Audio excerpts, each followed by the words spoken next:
Sejam todos muito bem-vindos a mais um Hugo Jordão Entrevista. E hoje, obviamente, um dia novamente especial.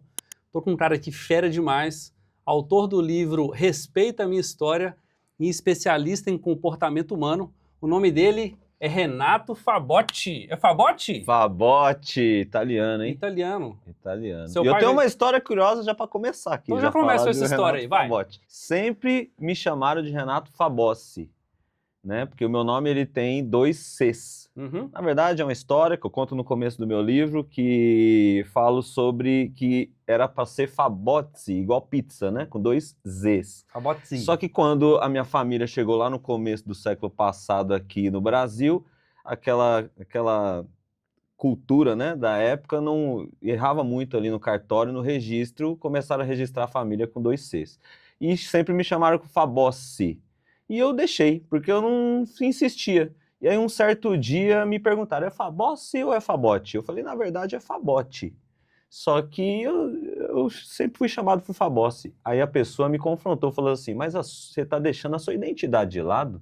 E aí? Sua E aí? identidade verdadeira é Fabotti. E aí, desde então, eu falei, tem muito sentido isso e eu sou Fabotti. E até explico no meu livro, Fabotti. Essa é a minha verdadeira identidade. Na escola, te chamava de quê?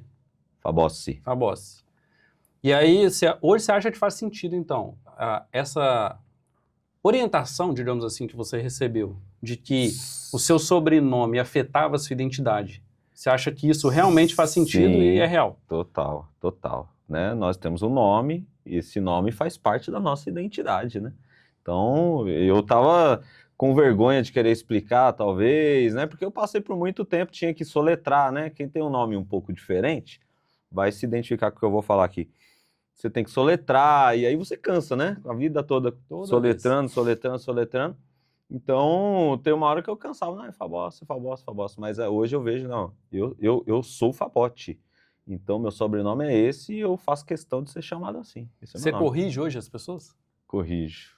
Com Ou jeitinho, depende né? da, Com jeitinho. depende da, Com da jeitinho eu intimidade. corrijo. Não, é Fabotti, eu explico, Fabotti. Com muita naturalidade. Virou uma chave aqui dentro. Legal. Quem é que veio lá da Itália? Seu avô?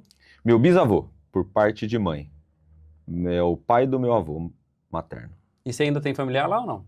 Na Itália, não. Todos agora vieram para cá, brasileiros, todos brasileiros. Chique demais. Agora é o seguinte, Renato, esse livro aqui, na verdade eu não quero começar pelo livro, mas eu fui, pessoal, no lançamento do livro do Renato. Foi quando, Renato? 16 de dezembro de 2025. Foi recente agora, mês passado. E algo que me chamou muita atenção foi que você fez um momento bem relevante em que você honrou suas professoras. E aquilo, eu não sei, acho que você não sabe disso, mas aquilo mexeu comigo, cara. Porque eu falei assim, meu amigo, quantos anos você tem? 43. 43 anos de idade, o cara lembrou das professoras dele de 30 anos atrás, né? Você tinha 13. Algumas sim. E aí você decidiu fazer tamanha honra, não apenas mencionando elas no livro, mas convidando elas para a cerimônia, né, de apresentação do livro e dando grande relevância para elas. Isso foi planejado? Você, durante a sua trajetória, você falou assim, cara, eu vou honrar as pessoas que me serviram, que edificaram a minha vida. Como é que surgiu essa história dessa honra? Eu vou ter que contar um pouco do livro. Então pode contar, vai. o livro... Eu tive uma ideia de contar a minha história, né? Aí a gente pode falar mais para frente. E eu escrevendo o livro, eu pensei justamente nisso. Eu quero honrar a história das pessoas, porque eu sou hoje resultado das pessoas que passaram pela minha vida, né? Então, todos que me ensinaram alguma coisa, seja na minha família, seja amigos, professores, mentores, né? Na igreja, líderes, enfim, todos me ensinaram algo, e eu sou o resultado de todos esses ensinamentos, essas experiências que eu tive. E meus professores, eles tiveram muita importância. No ensino fundamental, eu era muito estudioso, então eu gostava muito dos meus professores e tal. Então eu lembro dos nomes de muitos professores e tal. E aí, escrevendo o livro, eu falei, eu vou honrar algumas pessoas e algumas delas vão ser minhas professoras. Só que eu não tinha noção, Hugo, de que no evento elas iriam. Ah, você não contava com isso? Não, na verdade, eu fui começando a postar nas redes sociais e eu tenho uma professora que me seguia no Facebook, né? Nós temos amizade no Facebook. E essa professora, ela se sentiu muito honrada, queria comprar o livro, e aí eu convidei ela para ir no lançamento, para representar a classe dos professores. Qual o nome dela? A Ângela, A de Ângela. matemática. Tá. E aí ela foi lá e ela começou a convidar. Eu posso convidar a Laurinda? Eu posso convidar a Sueli? Claro, professor. E ela formou um grupo e ela convidou, e aí eu consegui levar 4 professores, 2 do fundamental e 2 do médio lá. E eu pude fazer essa honra para elas, foi bem legal mesmo. Elas eram colegas de trabalho na época que davam aula para você? Todas da mesma escola. Como eu disse, 2 do fundamental, 2 do médio, né? Então ali, ela se conheceu porque era ciclo ali de convivência delas, né? Então até foi bom até para elas, né? Elas me contaram que virou um evento para elas também, porque elas se encontraram no dia, tomaram café, passaram o dia juntas, fazia tempo que elas não se viam, porque acho que 3 das 4 já estão aposentadas. Foi um negócio bem interessante. Você vê o poder da influência, né, Renato? Talvez se você tivesse convidado elas, pelo fato de não ter tanta conexão, dado o tempo que passou, talvez elas não teriam ido, mas quando alguém que tem influência entra na jogada, às vezes consegue coisas que a gente não consegue. Eu costumo falar, e aí eu queria que você pegasse isso que eu vou falar aqui e destrinchasse isso. Existem... na nossa vida é como se fosse um passaporte, né? Então, tem pessoas que têm um passaporte carimbado porque foram na China, ou na Alemanha, ou na Austrália. E isso dá a ela um respaldo. Eu já fui lá e eu conheço. Na vida, tem coisas que se eu falar A para uma pessoa e você falar o mesmo A para essa mesma pessoa, você vai conseguir muito mais impacto do que eu. Então não é sobre o que eu falo, mas muitas vezes também sobre quem fala. Sim. Como que você avalia esse poder que a gente tem e o quanto a gente consegue influenciar as pessoas, não por aquilo que nós estamos falando, mas por quem nós somos? Eu acredito assim, que a liderança, né? Você está falando sobre liderança praticamente, né? Porque quando você influencia alguém, liderar é influenciar, né? Isso. Nada mais, nada menos. Exatamente. Quando você influencia essa pessoa, é porque você já conquistou ela, né? Então, antes de você liderar, tem um homem que eu gosto muito, que é o John Maxwell, né? E ele fala das 5 fases da liderança. E muitas pessoas acham que liderança é só porque está na posição. E o John Maxwell ele fala isso, que a base mais rasa da liderança é a posição. Não é só simplesmente porque aquela pessoa ela tem a posição que ela vai influenciar todos, né? Vamos falar assim, numa organização, num trabalho, numa empresa. Só por causa que ele é meu chefe, ele vai me influenciar. Não. Pode ser que em algumas coisas vai influenciar, mas em outras não, né? Uhum. E aí, essa escala, né, desse estudo de John Maxwell fala de outras coisas. O segundo nível é a permissão. Então, a permissão é quando a pessoa ela já conquistou o coração daquela pessoa.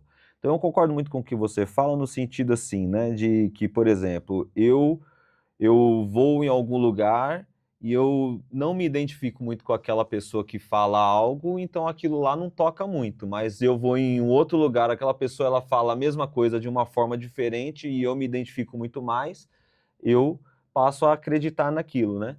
Isso é muito comum no dia de hoje, né? Então, para você influenciar, você precisa ganhar o coração primeiro daquela pessoa que você quer que seja influenciado pelas suas ideias, né? Você queria, talvez, de alguma forma, acessar o coração ou a mente, né, digamos assim, das pessoas? Na verdade, eu acho que foi acontecendo naturalmente. Naturalmente. Na igreja eu aprendi muito os conceitos de liderança cristã, liderei jovens e aprendi muito na prática.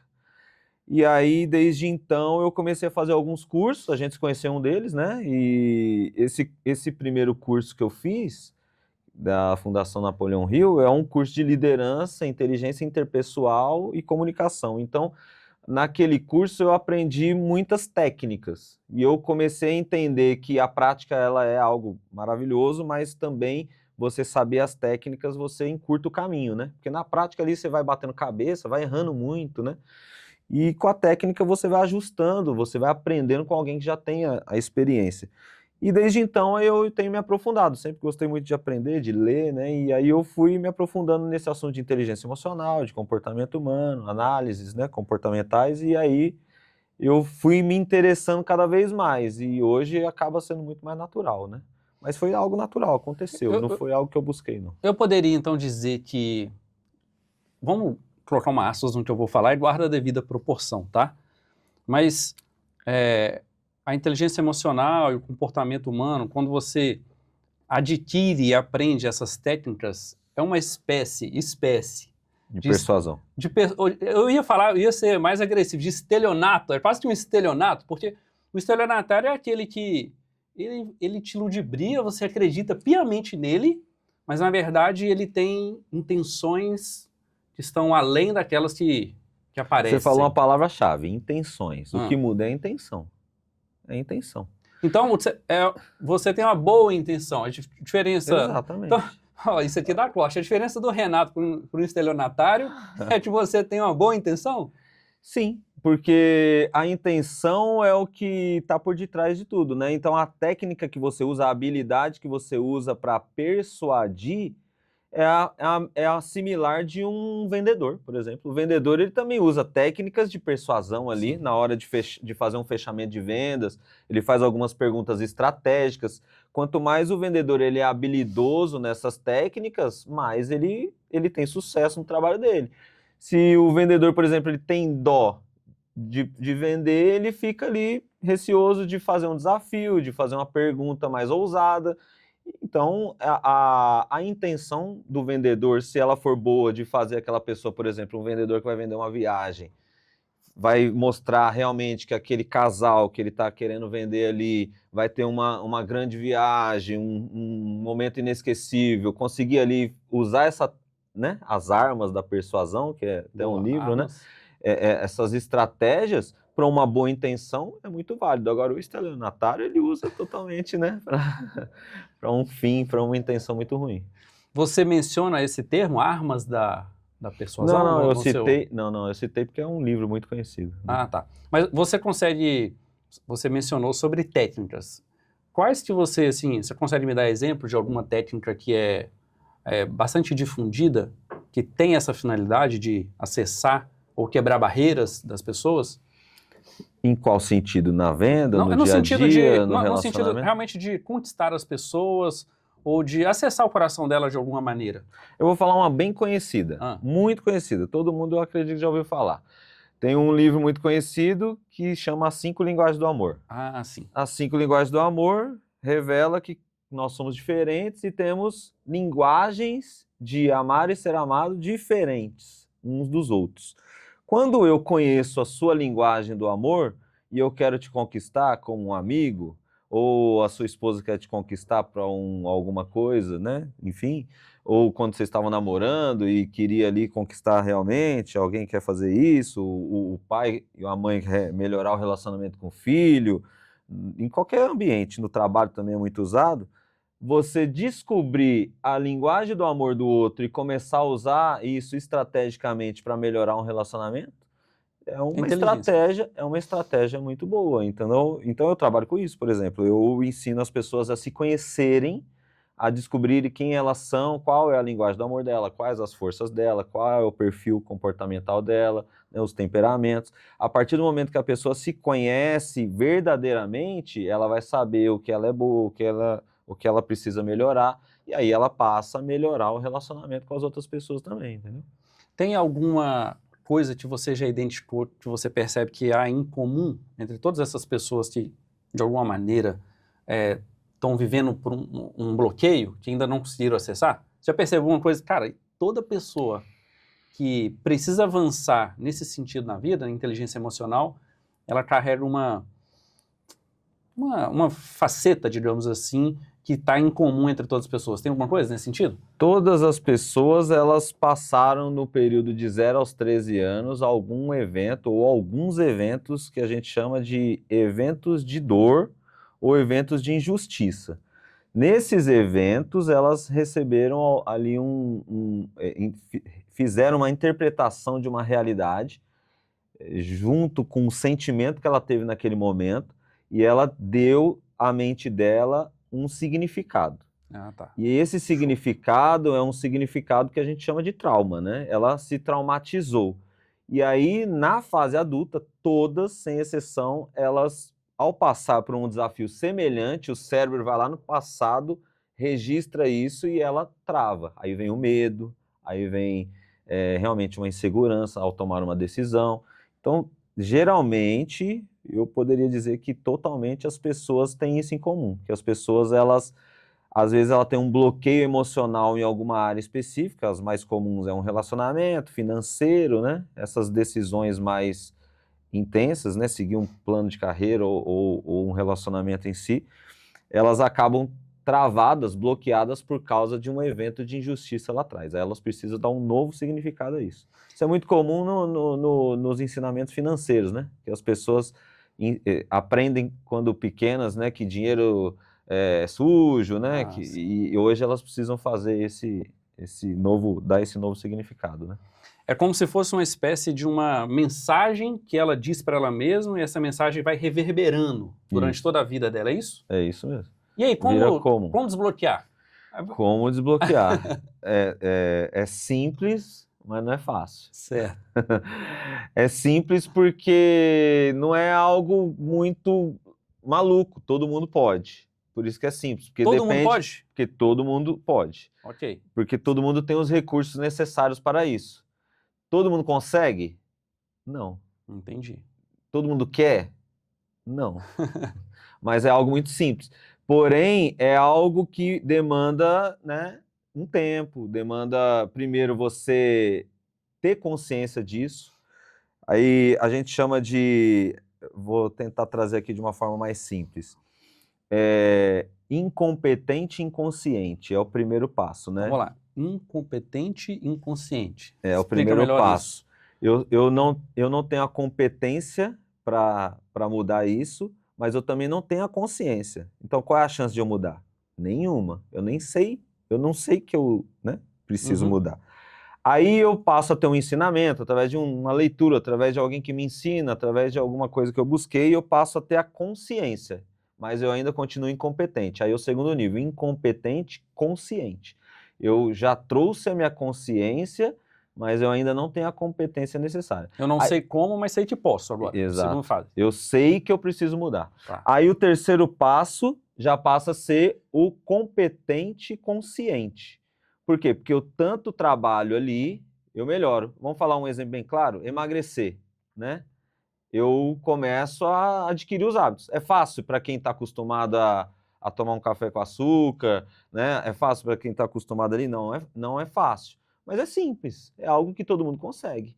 E aí você vai adaptando, depois de um período você passa a ser competente, porque você começa a adquirir essas habilidades. Até você fazer de forma inconsciente. Aí é o último nível, incompetente, inconsciente, competente. Competente e inconsciente.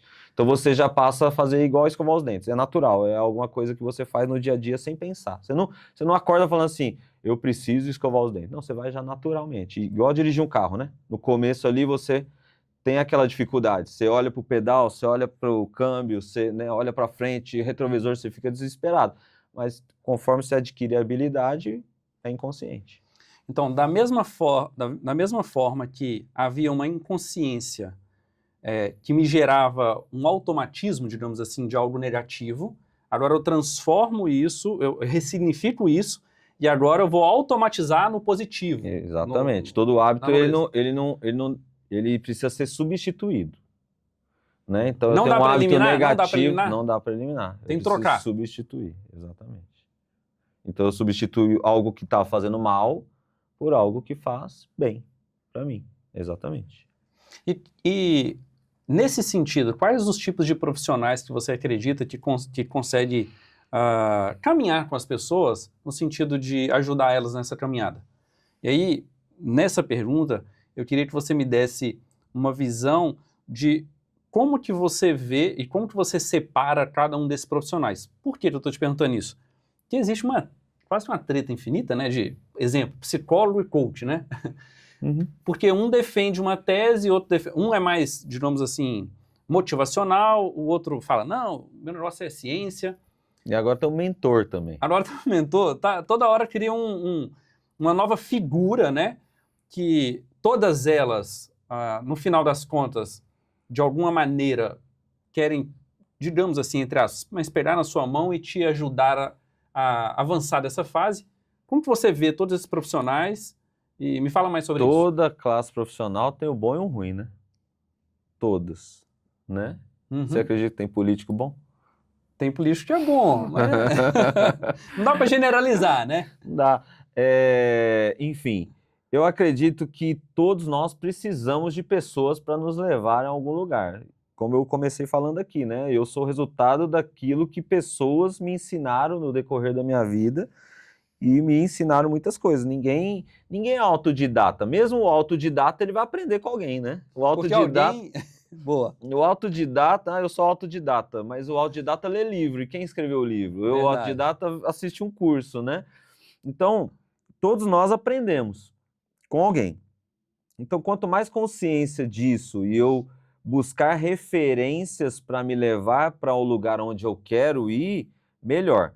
Aí você me perguntou qual o profissional que eu procuro. Depende do que eu quero, né? Então, assim, acredito muito que eu preciso, por exemplo, de um líder religioso. Eu acredito que todos nós precisamos de um pastor, de um padre, depende da fé, mas alguém na igreja que me ensine sobre os princípios e valores cristãos, os princípios e valores que né, eu acredito que não é um problema falar isso aqui, porque nós estamos num país 90 e tantos % cristão, mas assim, que me ensina os princípios e valores, né? Uhum. Então, isso é muito importante, eu acredito nisso. Eu acredito que todos nós precisamos de alguém que nos oriente emocionalmente, porque isso é uma falha geral, né?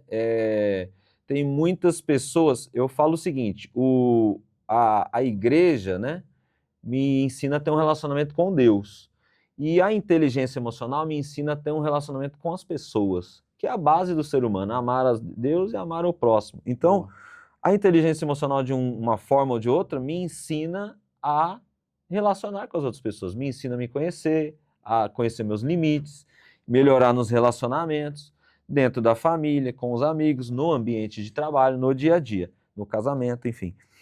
Aí vai do nível da pessoa. Tem pessoas que buscam um coach, que um coach ele tem um trabalho um pouco mais curto, mais prático, mais direcionado, né? Ele é um trainer, né? Então é uma pessoa, um treinador, que ele vai lá ver uma área da vida daquela pessoa e vai auxiliar ela. O mentor, ele já pode ser um mentor financeiro, um mentor empresarial, ele já vai ser mais focado para uma determinada área. E o psicólogo, ele já vai mais a fundo. É um trabalho já num processo um pouco mais longo, ele vai entrar para dentro da pessoa e vai tratar muito os traumas, realmente. Eu passei por terapia durante 3 anos da minha vida, foi maravilhoso. Porque... Com psicólogo, terapia com psicólogo? Sim, legal. Porque me fez querer me conhecer mais, a me fazer perguntas que eu no dia a dia não parava para fazer. Eu comecei a entender muito mais sobre mim, os meus vazios, as coisas que eu buscava, as coisas, por que eu fazia tais coisas. Então foi muito na fundo onde eu queria mudar, né? Então não fui só querer mudar um hábito, sim, eu fui muito mais lá na raiz do problema, né? Entre esses três, a gente pode dizer que há algo em comum entre eles, que é todos eles te conduzem a fazer perguntas a si mesmo? Eu acho que o mentor menos, porque o mentor ele já dá mais respostas. Já te mostra o caminho. Exato, o mentor ele já está num nível que alcançou, eu quero chegar nesse nível. Então ele só mostra o caminho.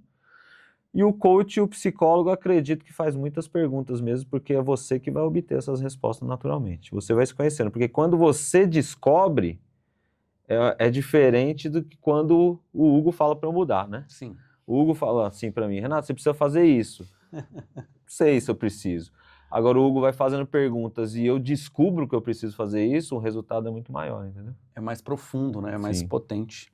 E, na sua visão, como separar o espiritual disso? Porque, assim, há uma vertente que diz que, não, tudo é espiritual. Vamos resolver esse negócio na base da oração e do jejum. Já tem outros que vão dizer, não, vocês estão espiritualizando demais, o negócio é tomar um remédio e encontrar a direção certa. Como que você balanceia isso aí, ou equilíbrio, não sei qual das duas opções. Balancear é o cara que ele consegue acessar os dois extremos, né? O equilíbrio é o cara que fica no meio. O que você tem a me dizer sobre isso? O lado espiritual e o quanto ele é efetivamente a causa desses traumas e desses bloqueios, né? Ou seja, eu preciso resolver o espiritual, porque se eu não resolver ele, o resto das coisas não avançam. Eu acredito que não precisa separar, eu acredito que os dois andam juntos. Os dois andam juntos, a espiritualidade e as emoções. Muitas pessoas espiritualizam demais porque esquecem o emocional, né? Esquecem de tratar o emocional. Tudo é culpa do demônio, né? Tudo é culpa, né? E outros não espiritualizam nada. E eu acredito que também é uma forma errada. Eu acredito muito no equilíbrio disso tudo. E ainda uniria o corpo. Eu acredito que nós temos que cuidar dessas três frentes de uma forma equilibrada. Cuidar do meu espírito, cuidar da minha alma, da minha mente e das minhas emoções, né? Ter esse equilíbrio e também do corpo, da saúde. Então, eu acredito que os três andam juntos. Nós somos o espírito que temos uma alma e que habitamos no corpo. Então, de certa maneira, qualquer um desses, veja se você concorda com isso, mas qualquer um desses três profissionais, talvez o mentor nem tanto, mas qualquer um deles que negligencie, então, esse lado espiritual, ele não vai alcançar a plenitude daquilo que ele poderia conduzir o seu paciente ou o seu aluno. Você acha isso? Não, porque não é responsabilidade dele, né? Se o paciente ele busca esse profissional na área emocional e ele suprir na área emocional, ok. O paciente, na verdade, o indivíduo, ele que precisa ter essas pessoas e não precisa ser uma só que represente os três, né? Ok. Mas ele, na minha opinião, para eu melhorar espiritualmente, eu posso buscar uma pessoa que seja referência espiritual para mim, outra emocional e outra na área da saúde. Posso ter três pessoas que me orientem. Aquela pessoa me supriu emocionalmente, né, no âmbito da inteligência emocional, na cura das minhas emoções, tá perfeito. Na multidão de conselheiros há sabedoria, né? Não é um conselho só, né? Na multidão de conselheiros que há a sabedoria. Legal. No seu livro você relata algum desses fatos que você disse, né, que são relevantes do 0 ao 13 anos, que de alguma maneira te trouxeram essa mensagem que ficou reverberando? Tem no seu livro? Sim, tem. Conta aí pra gente aí. Tem. Tem mais de um? Tem. Conta um. O meu livro é o seguinte, ele é dividido em 12 fases da minha vida, são 12 capítulos, cada capítulo eu dou um título de um nome de um filme. Nome de um filme? Sim. E nesses capítulos eu conto uma fase da minha vida.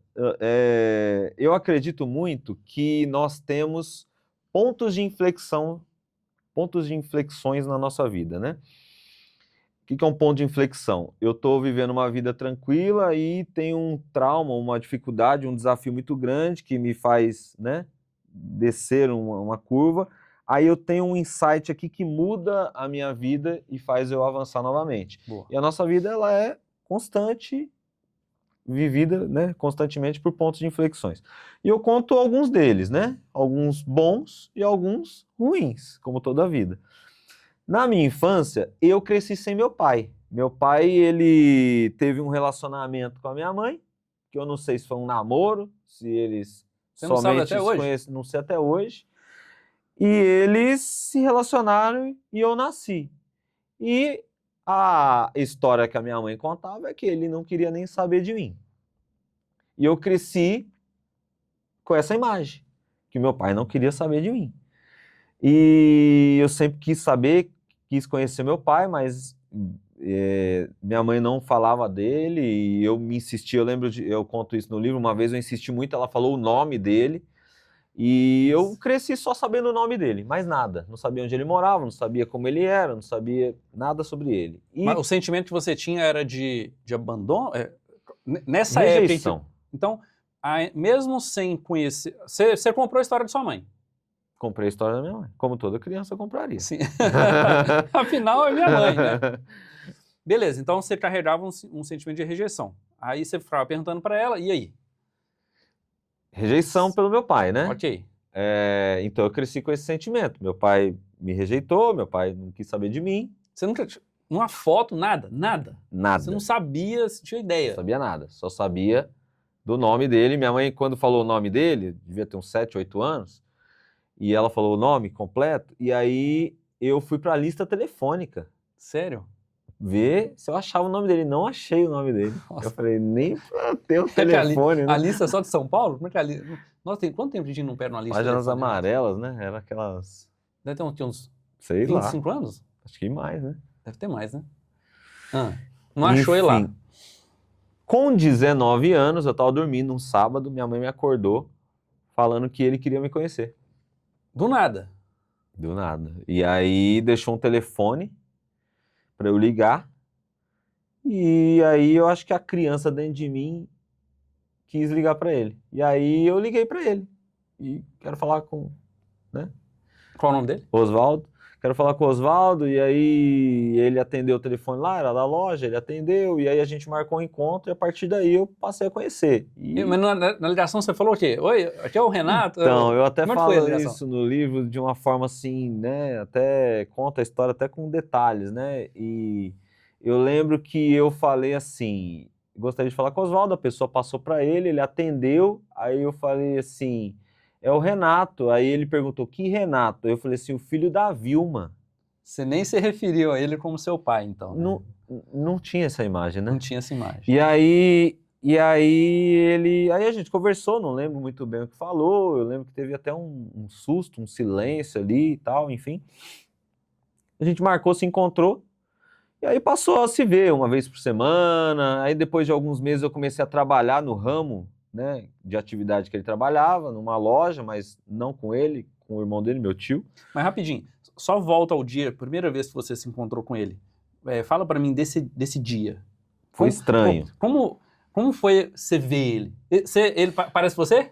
Muito. Como foi? Lembra aqui me fala o sentimento, o que você pensou naquele momento? Eu marquei o lugar do encontro num ponto de ônibus. Um ponto de ônibus? Eu acho. Você queria fugir? Você queria pegar eu ônibus não e foi embora? sei porquê, mas veio aquela ideia e foi num ponto de ônibus lá num lugar aqui perto, inclusive. Sério? Muito próximo aqui. E aí eu marquei e fiquei esperando.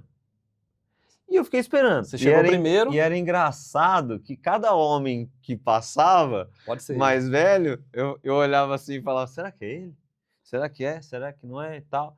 Eu lembro que demorou algum tempo, e aí ele apareceu, ele olhou, os dois se olharam, e cumprimentamos ali, e aí ele falou, vamos almoçar? Vamos, e eu entrei no carro dele, a gente foi almoçar. Eu lembro que não teve muita conversa, eu ainda era um rapaz bem tímido na época, então eu falava bem pouco e tal. Então você já foi tímido, então? Muito. Depois você entra nisso aí. Como é que resolve esse BO aí? Então foi isso, aí a gente teve um almoço ali e tal, e quem quiser saber mais vai ter que ler o livro.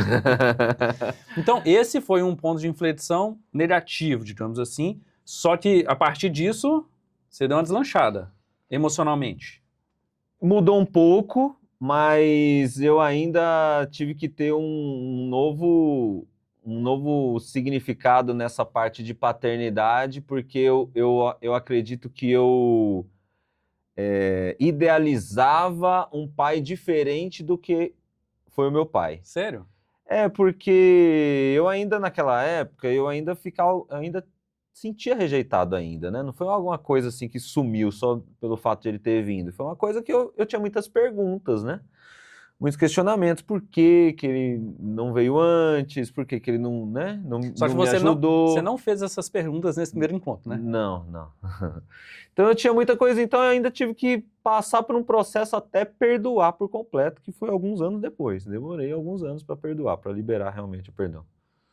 E até hoje eu aprendo muito com meu pai, né? Sério? Porque eu não tive infância nenhuma com ele, eu nunca morei com ele, então eu não conheço ele por completo, assim, como um filho que cresce com o pai, realmente. Realmente um vazio na minha história que eu não tenho algumas percepções dele. Hoje, de especialista que eu sou, eu sei lidar muito melhor, né? Porque eu consigo enxergar muito mais a fundo. Superficialmente, eu acredito que não daria muito bem até hoje. Você chegou na conclusão de que ele deu o melhor dele? Sim. Chegou? Sim. E eu né? falo muito isso para as pessoas. Falo muito. Chique. Uma vez numa sessão com uma cliente, foi bem interessante essa história. Ela se sentia rejeitada pelo pai. E aí eu perguntei quantos irmãos ela tinha, ela falou que tinha 5 irmãos e tal. Aí ela contou uma história que ela se sentiu rejeitada. Aí eu pensei, eu falei, perguntei assim para ela, e é só perguntas, né, que a gente faz. Aí eu perguntei assim para ela: nessa mesa que vocês participaram, você acredita que todos os seus irmãos tiveram a mesma percepção?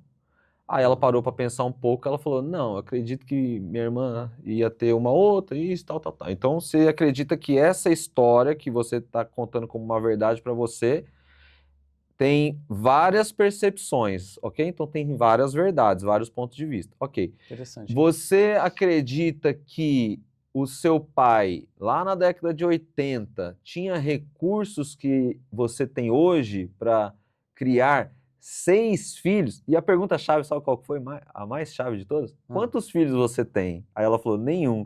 Aí eu falei assim: e você acredita que o seu pai, lá na década de 80, com os recursos que ele tinha para criar 6 filhos, né? Você acredita que ele não deu o melhor para você, né? E aí virou uma chave completa na cabeça Sério? dela, assim, no sentido de que, nossa, realmente, ele deu tudo que tinha, né? O sentimento foi meu, exclusivamente meu. Realmente é isso. Então, com meu pai foi totalmente parecido, igual, né? Eu vi que ele deu o melhor dele. É o que ele tinha para dar e me fez ser quem eu sou hoje, e graças a Deus que eu tive outras figuras masculinas para me orientar em outras carências que eu tive com meu pai. Então, eu consegui reajustar a rota, né? Legal. Eu não sei qual que foi o tempo da sua conversão, mas houve em algum momento da sua vida a projeção do fato da ausência ou do sentimento de rejeição do seu pai? Você projetou isso para Deus? De tipo assim, pô, eu não tive um pai, então Deus também não pode Sim. ser o meu pai. Você Sim. passou por isso? Sim. Eu cresci num lar católico, minha mãe é muito católica, então eu fiz todo o processo católico de Eucaristia, de Crisma, tudo. Eu ia na missa por cultura da família, mas eu via Deus como um Deus distante. Essa era a minha figura, a minha visão de Deus. Deus é Deus, mas ele é distante. E Tá ele longe lá... igual meu pai tá. Exato. Tão longe eu nem sei aonde. Exatamente. Aí, com 26 anos, eu me converti. Então, foi depois que eu conheci meu pai, que aí foi o que eu falei do processo do perdão. Quando eu pude entender que Deus, ele é, né, meu pai, eu tive esse entendimento e tive o entendimento do poder do perdão, aí foi que eu percebi. Meu pai celestial nunca me abandonou, né? Então, eu tive essa mudança também pro lado do pai terreno. Eu diria então que no seu passaporte está carimbado lá esse acontecimento da sua vida, então você tem autoridade para ajudar, né, muitas pessoas, que essa talvez seja uma das maiores tretas, né, Renato, do planeta Terra, né, que é a treta com o pai, né. Então você, meu amigo, que tem algum tipo de coisa mal resolvida, ou minha amiga, né, com o pai, Renato é o nome dele aqui, ó, consegue te O ajudar. pai que dá a identidade, né? O que Jesus, quando foi batizado, aconteceu, né? O pai veio e falou: esse é meu filho amado, em quem eu me comprazo. Então, o pai, ele traz a identidade para o filho ou a filha. Então, a pessoa que tem essa carência, essa lacuna com o pai, ele fica perambulando até descobrir quem ele é. Ele tem essa dificuldade de descobrir quem é. Então, eu já ajudei muitos jovens, já fui líder de jovens na igreja, e muitos jovens, assim, me viam como pai, né? Sério? Porque não tinha um pai em casa e projetava a figura paterna em mim, né? E eu pude ajudo até hoje muitas pessoas com essa carência. O negócio não é simples, né, Renato? Porque hoje você é pai, né? Sim. Quantos anos tem sua filha? 10 anos. 10 anos. E olha que interessante, né? Porque mesmo tendo passado por isso que você passou, tendo vencido o que você venceu, ou seja, né, você passou de fase, digamos assim. Mas ainda assim, a paternidade, agora eu te perguntando agora, você como pai, tem seus desafios E você consegue enxergar, hoje, já com sua filha com 10 anos, momentos em que você deu mole com ela? Sim, alguns. Isso é doido demais, né? E com muito mais experiência, né? Que a gente tem, muito mais entendimento, e mesmo assim, né, a gente tem essa lacuna, a gente não é perfeito, né? Mas eu aprendi uma frase que os nossos filhos, eles não querem pais honestos. Nossos Perfeitos, filhos, perdão. Nossos pais não querem pais, Nossos nossos filhos não querem pais perfeitos. Eles querem pais honestos, sinceros. Então, a gente tem que ser sincero com o nosso filho. Nem tudo a gente vai saber, nem tudo a gente vai saber conduzi-los, né, da melhor forma. Então, sendo sincero com eles, a gente ganha a confiança deles. você, digamos assim, treinou sua filha no sentido de ela... Porque uma das coisas que eu costumo falar muito é que quando a vítima não diz para o autor que o autor a feriu, né? O autor fica Sem muitas saber. vezes sem saber. E aí, se ele não sabe, ele vai fazer o quê? Você treinou sua filha para ela chegar em você e falar assim, pai, o senhor vacilou comigo. Você sabe que, você me perguntando isso, eu paro para pensar que eu acredito que não, ainda não. Mas eu instigo ela a sempre falar o que ela sente. Uhum. Mas eu poderia estar fazendo mais. É uma verdade, eu poderia estar fazendo mais. Poderia estar falando muito mais, assim, no sentido de... É que às vezes eu acho que ela ainda é muito nova, sabe? Eu penso assim, 10 anos, ainda tá brincando, mas é uma verdade. Eu até virei uma chave assim, ela completou 10 anos agora, recente. Uhum. Pensando, cara, eu preciso investir mais falando sobre isso. Ela precisa aprender tudo que eu demorei para aprender com muito menos idade. Então eu já tenho que começar a falar mais.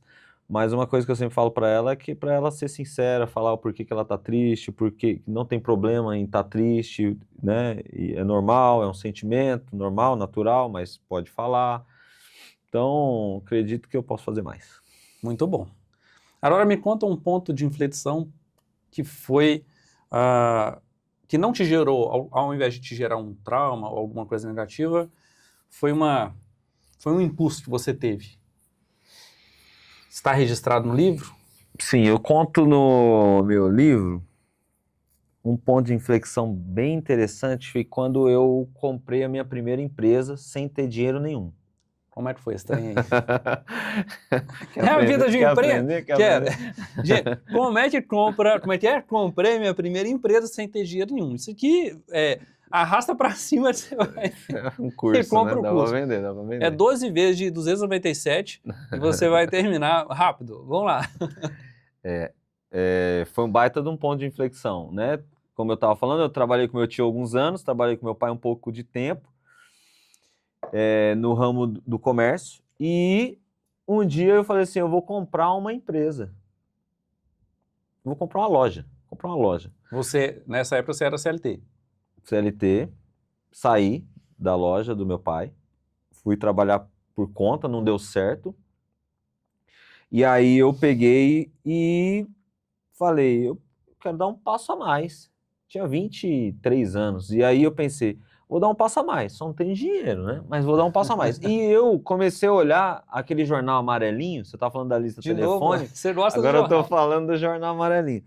O jornal amarelinho tinha lá muitas oportunidades de comércio vendendo, muita coisa vendendo e tal. E eu olhava toda semana ali um comércio do meu ramo para vender.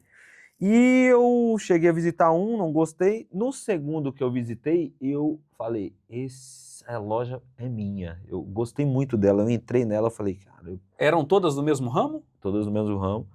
E aí eu comecei a projetar aquilo. Comecei a olhar e falar, não, eu quero essa loja. E estava muito num preço muito acessível. Os dois donos estavam com muita pressa em vender. Então eu senti que era muito uma oportunidade. E eu falei, eu preciso agarrar essa oportunidade. E aí eu fui num tio meu, irmão da minha mãe. Tem falei, sempre um tio, é sempre um tio que ajuda. Vai. E eu falei para ele ir lá conhecer e vendi a ideia para ele, né? Lá no curso que a gente fez, tinha uma aula lá que é o vendedor de ideias. Eu vendi essa ideia para ele. E ele não estava muito convencido no começo, porque ele sempre trabalhou também no corporativo, né? E ele estava quase se aposentando. Só que eu tava maluco, sabe? Maluco. Falei, não, você vai ajudar, eu te pago depois, e isso, e aquilo e tal. E eu insisti muito para ele. Aí levei ele na loja, ele não entendia nada. Só que aí entrava cliente toda hora, eu falava, olha aqui, olha o tanto de cliente, isso. Resumo, ele foi lá, me emprestou o dinheiro e eu paguei muito rápido para ele, porque a loja deu muito certo no começo. Então isso aí para mim, no livro eu dou o título de um ato de coragem, né? Porque foi assim, realmente uma atitude ousada para a época. Inclusive na minha roda de amigos na época, todo mundo era CLT, muito ali aprendendo, querendo, nem sabendo o que queria ser, né? Ainda. E eu tive essa atitude. Então foi um ponto de inflexão bem positivo, que eu trago à memória sempre para me dar esperança. Muito bom. Você ainda está nesse mesmo ramo? Não. Parei recente, agora estou indo para o lado do comportamento humano, inteligência emocional, que eu acredito que é o meu propósito. Por que você fez essa... Na verdade, era para eu ter feito antes, né? Ah, é? Fez tarde? Sim, porque todo mundo falava que eu era comunicativo, todo mundo falava que eu me dava bem com isso. Teve uma época que eu pastoreei, então eu acreditava que era um chamado mais para o lado assim, social, digamos assim, né? Não profissional. Então, assim, eu ajudava muito ali nos finais de semana na igreja e tudo, liderava jovens, ajudava casais e vivia esse flow, né? Vivia esse fluir, esses dons meus, nos tempos vagos. No profissional, eu trabalhava nas vendas, que era o que eu aprendi com a família do meu pai. Só que com o decorrer do tempo, eu fui me aprofundando nesses assuntos aí, de liderança, de inteligência emocional e tudo mais, e eu fui descobrindo e querendo mais. E até que um dia eu parei para pensar e falei, eu acho que eu estou vivendo o sonho do meu pai, né? Sério? Eu tô projetando em mim algo que eu aprendi com ele, sou muito grato, porque tudo que eu tenho é graças a isso, mas não é o que eu nasci para ser. Eu acredito que eu vou fazer uma transição de carreira. E aí eu fiz essa transição, assim, e muita gente me acha louco, tá? Mas eu tô muito, assim, numa fase muito boa, onde eu tô fazendo realmente o que eu gosto de fazer. Ajudar pessoas, fazê-las entender quem elas são, o que elas querem, identidade, propósito, fazer com que elas realmente se descubram e não percam mais tempo nessa vida, né? Que a vida é curta. Você fez essa transição de forma abrupta? Amanhã virou o negócio, ou não? Como é que foi? Aconteceu algo ali no meu dia a dia que foi uma decisão que fizeram por mim, e aí eu acabei pegando a ponte e falei, agora eu não volto mais atrás. Aí sabe a história de Eliseu, que queimou, e eu fiz isso. E aí eu falei, eu vou aproveitar agora. É agora ou nunca, porque se eu voltar... Porque o que acontece? Eu conheço muita gente do comércio, e aí muita gente ficou sabendo que eu tinha saído, né, da loja que eu estava trabalhando, e começou a oferecer, tem tal loja vendendo, tem tal loja vendendo, tem tal loja fazendo isso e tal, e não sei o quê. E aí eu peguei e falei assim, e comecei a olhar. Aí eu falei, não, se eu voltar pro comércio, eu vou continuar aqui, eu acho que é a hora de eu mudar de vez. Aí eu mudei de vez. E tomei essa decisão. E até hoje ainda me perguntam, quando que você vai comprar uma loja? Né? Sério? Porque são muitos anos, né, nessa vida. Então, vou operar isso aqui no meio da entrevista. Olha para aquela câmera sua ali, ó. Explica, só que de uma maneira inspiradora, essa parada de queimar carroça. Porque isso aí é poderoso, hein? O que você diz para esse nobre telespectador? Você que está me assistindo agora e você acredita no seu sonho de verdade, que queima no seu coração, é algo que arde, é algo que você sente que não é algo comum. Você tem tudo, tem os seus dons, tem as suas habilidades, você acredita que nasceu para aquilo de verdade. E mesmo que as pessoas do seu lado falem, né, e na maioria das vezes acontece isso, fala para você que não é para fazer, porque é perigoso, é arriscado, não vai dar em nada, não dá dinheiro, mas mesmo assim você acredita de todo o seu coração, se você tomar uma decisão hoje, eu acredito e declaro que você pode fazer acontecer e viver os melhores anos da sua vida, se você tiver essa convicção e trabalhar para isso. Aí o que é queimar a carroça? É você queimar as pontes com o passado, né? Você tomar uma decisão hoje aqui e falar assim, não vou mais viver aquilo que eu vivia. É o basta, né? Eu não quero mais, eu não aceito mais, e eu só tenho olhar para frente. E aí a gente pode discorrer a Bíblia toda, né? Isso aí. E depois, tem que lembrar o seguinte, não sei se ficou, talvez a pessoa não pegou a proporção, é que depois que queima a carroça, não dá para recuperar ela não, né? Não dá, queimou os bois, queimou a ponte, né? Eu gosto de falar da ponte, queimou a ponte, não tem para onde voltar, né? Sim. Só tem para onde ir.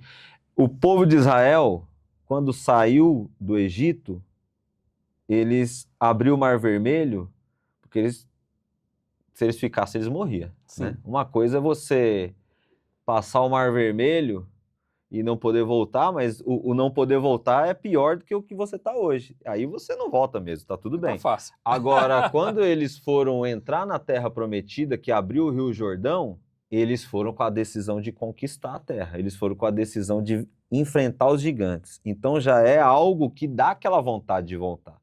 Só que o rio voltou, fechou e não tem mais para onde ir. É mais ou menos essa analogia. Eu estou indo para enfrentar gigantes, dificuldades, mas eu sei para onde eu estou indo, eu tenho essa convicção no meu Deus, eu tenho uma convicção em mim mesmo, e eu vou, não tem mais para onde voltar. Às vezes Deus até dá uma ajuda, né? Que ele bota um inimigo lá para te perseguir, porque você fala assim, pô, se eu voltar, eu tô frito. Então, deixa eu continuar indo e ajuda a gente. Essa foi a ajuda, né? No caso do Egito. Mas show de bola. Ó, eu vou fazer com você uma coisa que eu nunca fiz com nenhum convidado. Eu postei no Stories perguntas pro pessoal te fazer. Então, eu vou ler ali, ó, a produção tá colocando aqui na tela aqui para mim. Vamos ver que pergunta que tem ali para você. Mas a pergunta do quê, hein? Não sei, vamos ver ali, ó. Vamos ver, quantas perguntas tem no total, produção? Tem 10 perguntas? Mas não vamos escolher as piores aqui, as mais difíceis aqui para você. Nossa, esse aqui é interessante, ó. Não sei se você vai dar um nome ou se quer discorrer sobre isso, mas qual distúrbio nomeamos alguém que acredita em suas próprias mentiras? O cara acredita em tudo que ele fala. Qual distúrbio nomeamos? Ou você não Tem necessariamente... muita gente que é viciado, né, em mentira. Viciar demais. Às vezes você não dá o nome, mas o que você pensa sobre essas pessoas que acreditam em tudo que fala?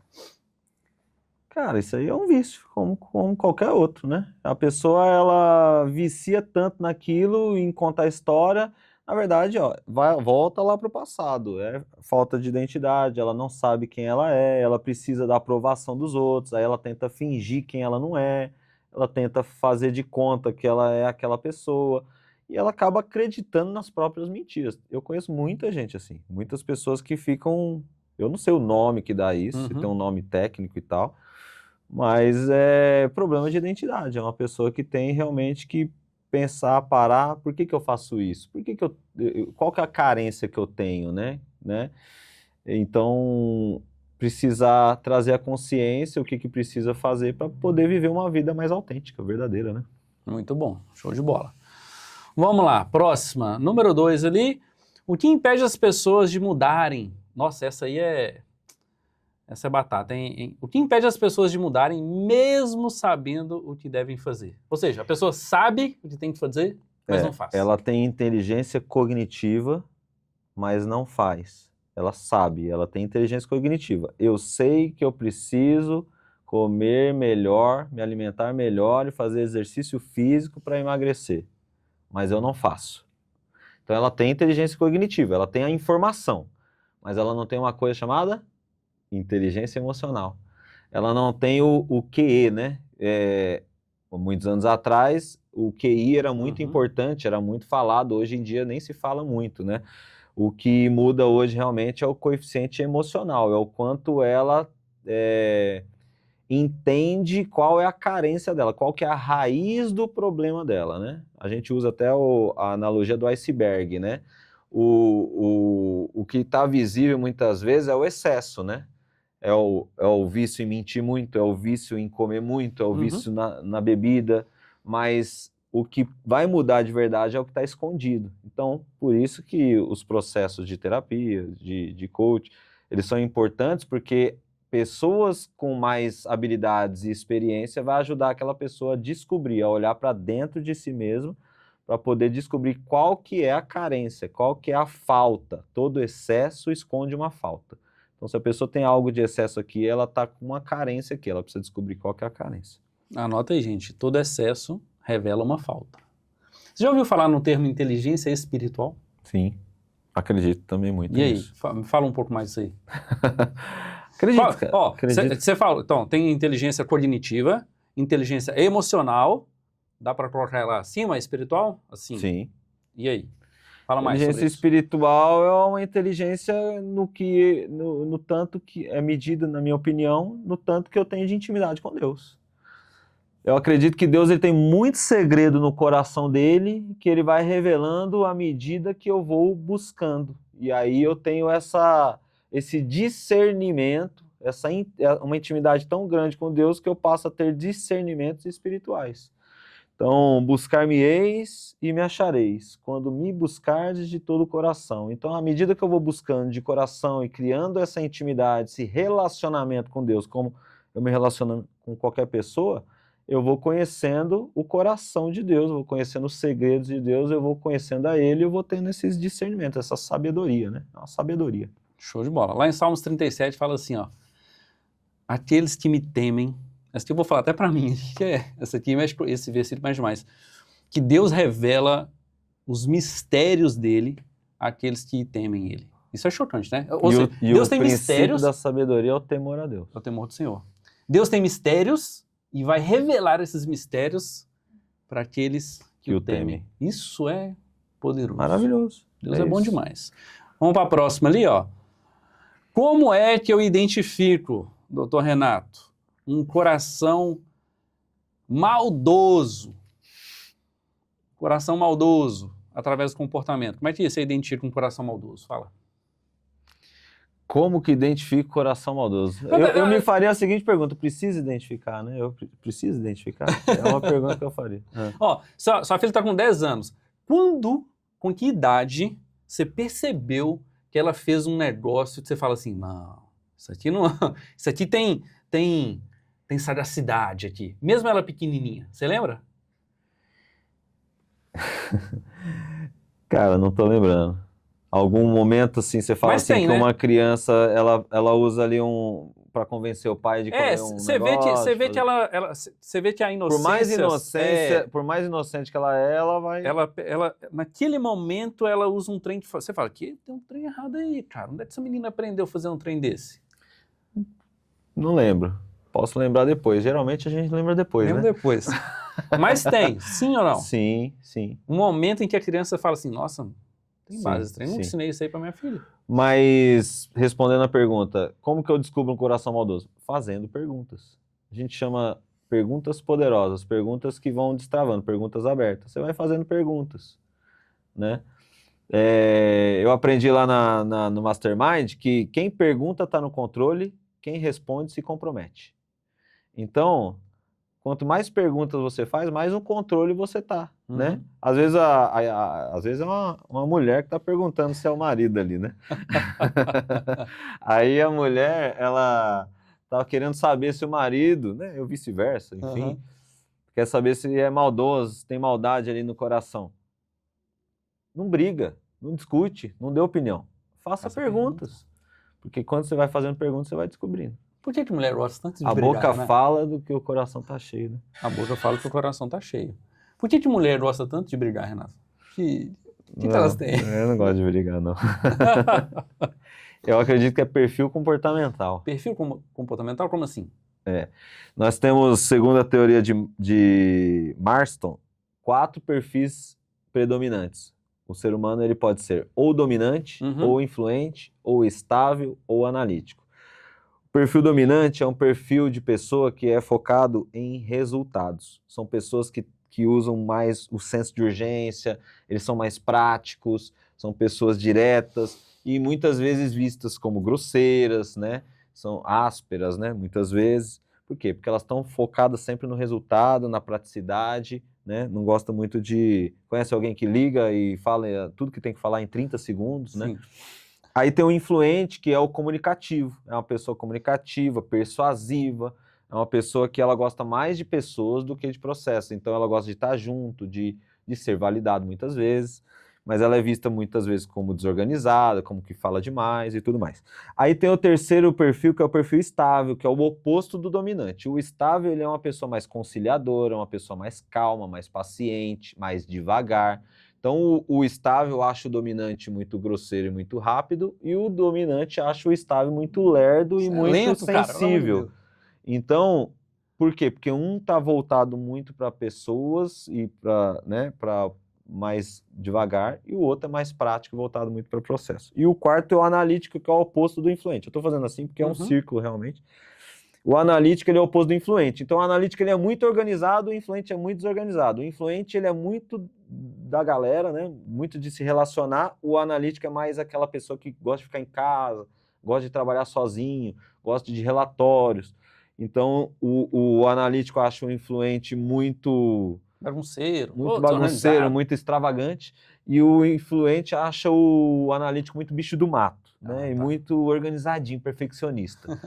Então, não é a mulher que gosta de brigar, na minha opinião. Na minha opinião, existem perfis comportamentais que são mais voltados para conflitos. São pessoas que lidam com conflito. O dominante, por exemplo, ele gosta de conflito. O estável, ele foge de conflito, entendeu? Então, às vezes, a mulher, ela é do perfil comportamental dominante. Chique. Para montar uma equipe, devo montar uma equipe com 4 caras influentes, ou com 4 caras dominantes, ou um de cada? Qual que é o melhor cenário para você montar um time? Na verdade, nós temos uma tendência a ter 2 perfis predominantes, né? Eu sou influente estável.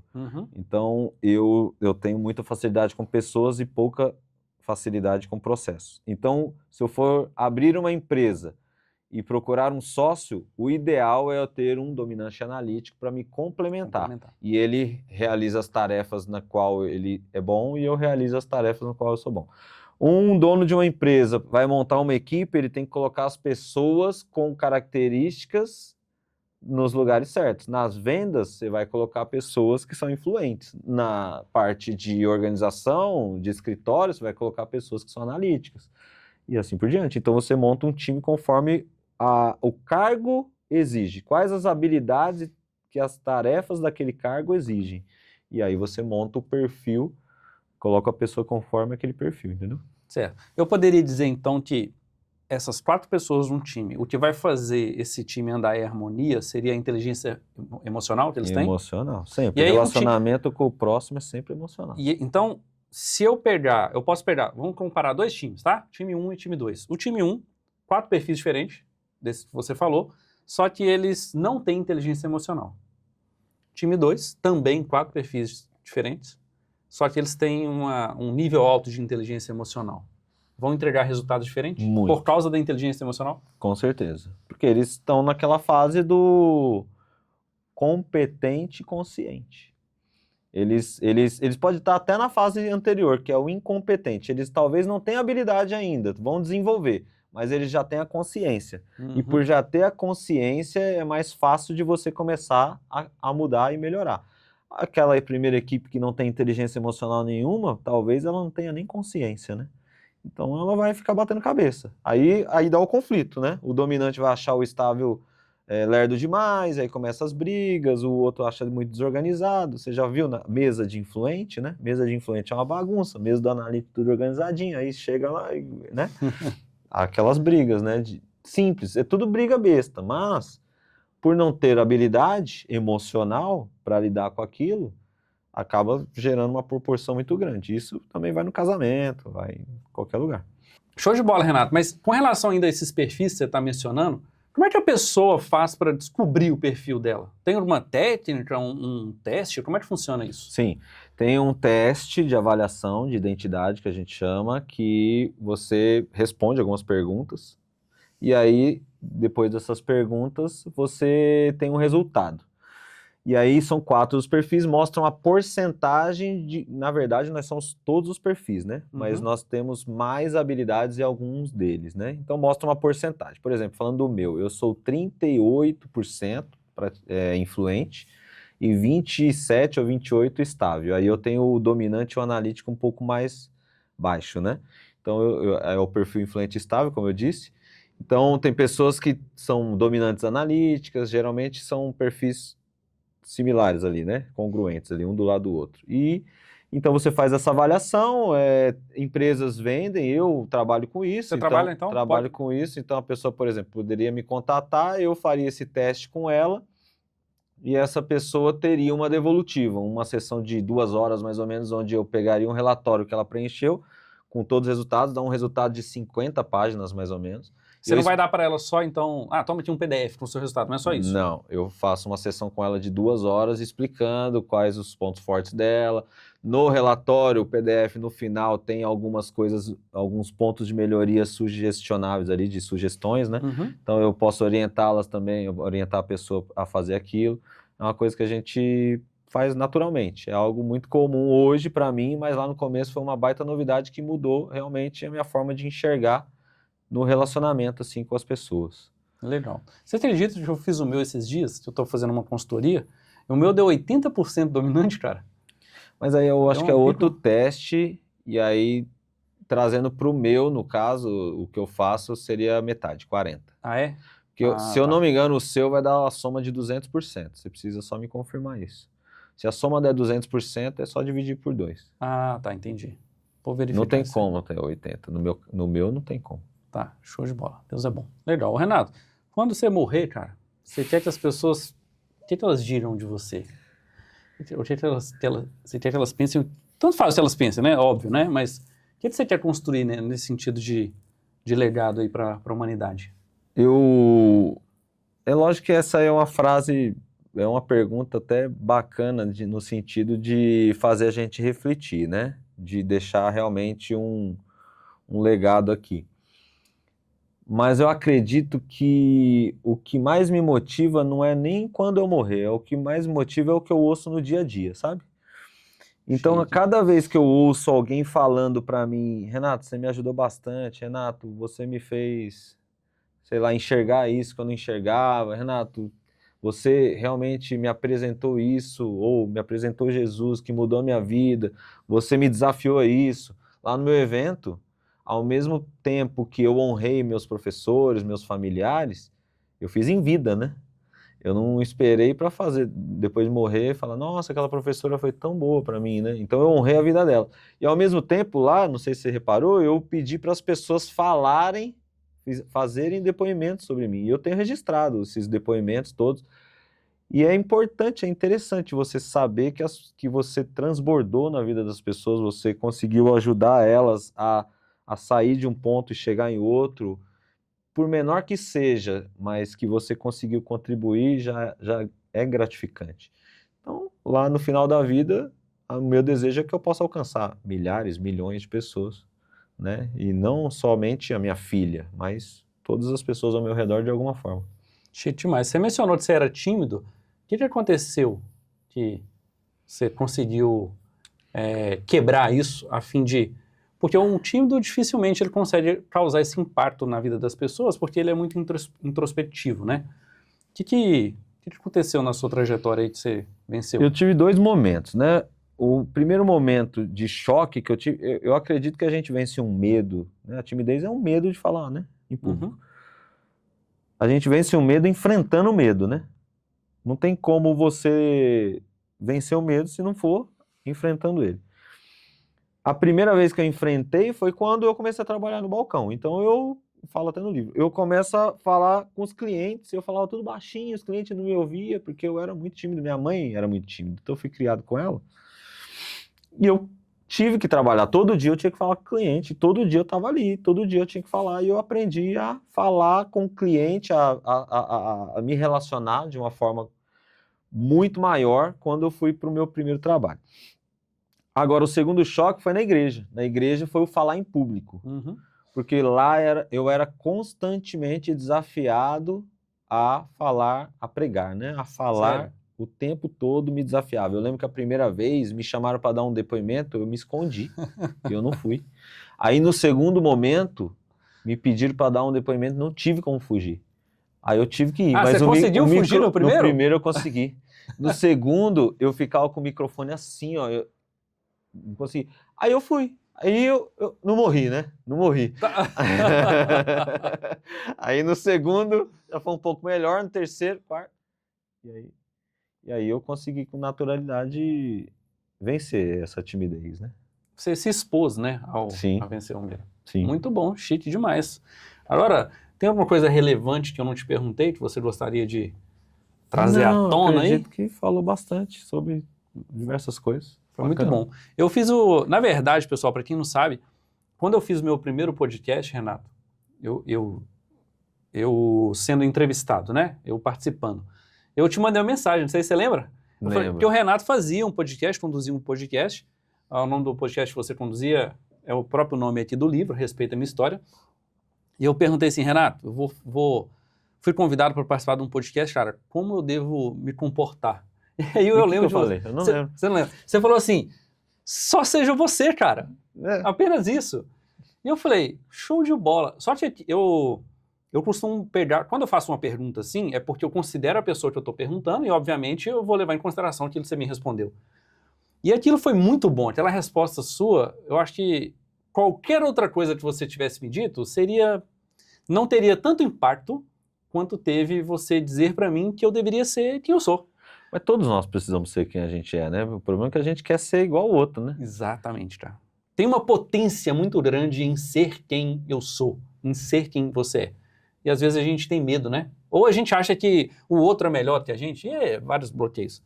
Mas então eu quero te agradecer aqui publicamente, e eu quero que você deixe registrado, também está registrado aqui no YouTube, que eu também, o Jordão, sou uma dessas pessoas que digo que você, Obrigado. de alguma maneira, edificou e transbordou minha vida, e eu quero honrar também sua vida agora em público. Muito obrigado por ser quem você é. Eu conheci o Renato participando de uma turma, e ele tem um negócio que eu sempre tive muita dificuldade, que é fazer network, né, Renato? Eu não conhecia o Renato, e de repente eu recebi uma mensagem, ô Hugo, eu te vi no curso, então ele foi ousado, ele falou para mim que me viu no curso, e começou a iniciar um bate-papo comigo, marcou um café comigo, eu falei, esse cara é doido. Eu fui intencional, né? Você foi intencional. Ali no curso, eu tinha feito aquele curso já, eu acho que é a segunda vez que eu estava fazendo, estava na equipe, né, de staff. E no curso em si, eu aprendi uma lei de Napoleão Hill chamada iniciativa. Boa. E aí essa lei, ela mudou assim em mim, eu falei, cara, eu preciso ter mais iniciativa, né? E aí eu participando da primeira aula que você foi lá, né?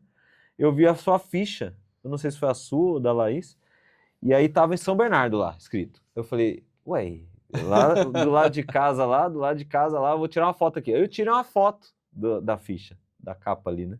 E fiquei esperando vocês na segunda aula. Só que vocês não foram, porque aquela primeira aula era uma demonstração, né? E aí eu falei, eu vou marcar um café, vou mandar um áudio. Foi? Foi assim, foi? Eu vou marcar um áudio. Ué, a gente nunca sabe, vai tomar um café, né? E foi assim que a gente se conheceu. Interessante, E frutificou, né? Foi. É interessante. Agora, eu não posso deixar, eu preciso te perguntar, que eu falei no Stories, né? O trem da memória. Eu fiquei chocado, pessoal, que lá tem uma tarefa que é o seguinte, eles falam o seguinte, ó, tem 20 palavras aqui, quem é capaz de memorizar essas 20 palavras? E eu falei, meu Deus, minha memória não é das melhores. E eu falei, não dou conta de fazer um trem desse não.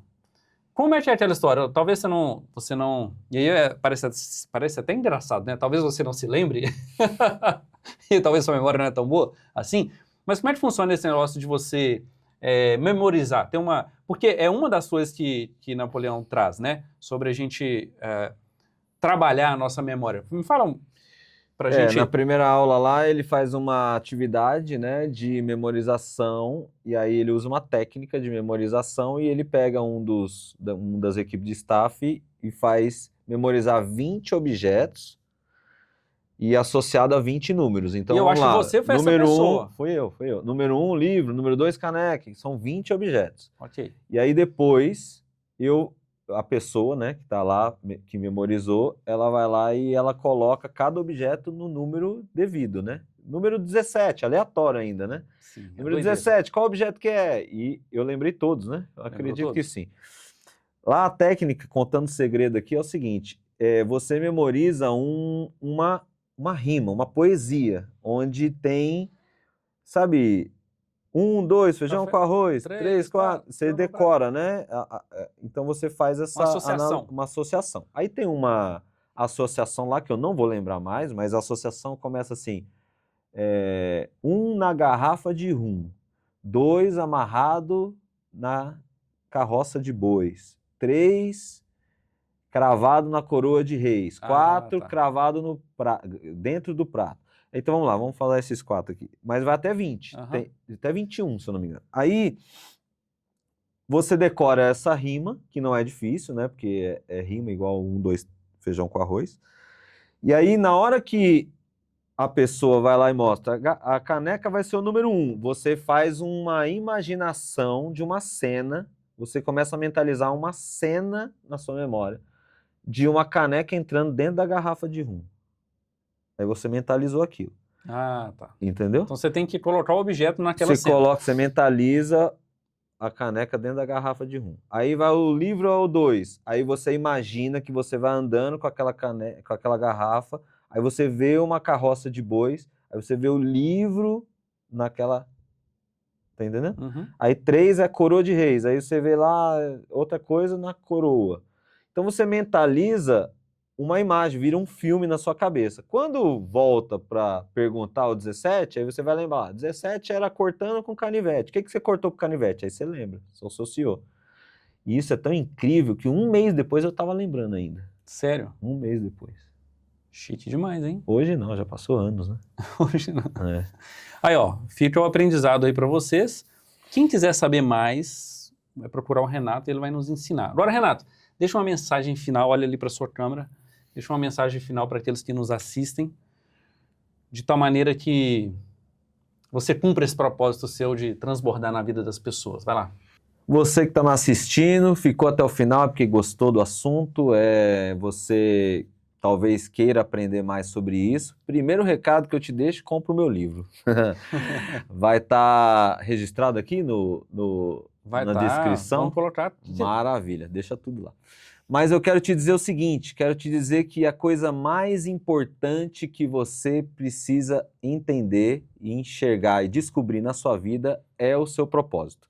E para você descobrir o seu propósito, que é o destino final da sua vida, você precisa saber quem é você, onde você está e com quais recursos você vai precisar no decorrer da sua vida para chegar a atingir esse propósito. Então o ponto de partida é esse, identidade. Você precisa saber quem você é. Depois que eu descobri quem eu sou, quais são os meus pontos fortes, o que eu preciso melhorar, as minhas habilidades, os meus dons, tudo começou a fluir de uma forma muito mais tranquila, muito mais fluida, né? Minha vida começou a ser muito mais prazerosa.